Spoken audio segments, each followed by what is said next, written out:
Covert narcissism, when you stopped missing them and started missing who you used to be. Have you ever wondered why the grief changes? At first, you believed you missed the relationship. You missed the conversations, the closeness, the hope that things might finally become different. But as clarity slowly grows, another loss begins surfacing. You realize you are not only grieving them, you're grieving yourself. The version of you that trusted easily, laughed freely, felt emotionally safe without constantly monitoring the atmosphere. And that recognition changes everything.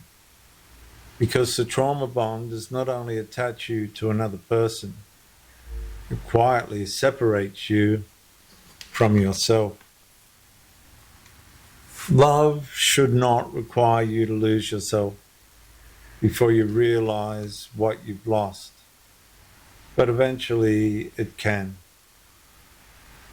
especially after repeated cycles of intermittent warmth, emotional withdrawal,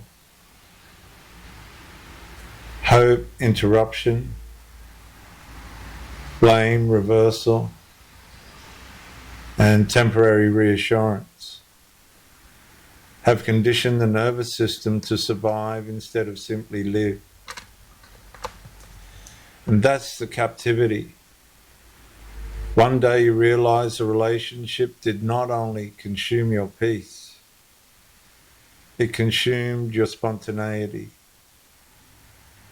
your confidence, your emotional certainty,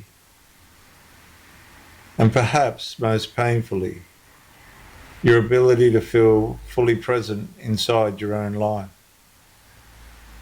And the grief becomes different. You stop asking, why do I still miss them? And begin asking, how do I find the person I was before I believed love required survival? And that question marks the beginning of recovery. Because healing is no longer centered on the relationship. It becomes centered on restoration. Freedom begins the moment your deepest longing is no longer the attachment, but for the person you are slowly becoming again.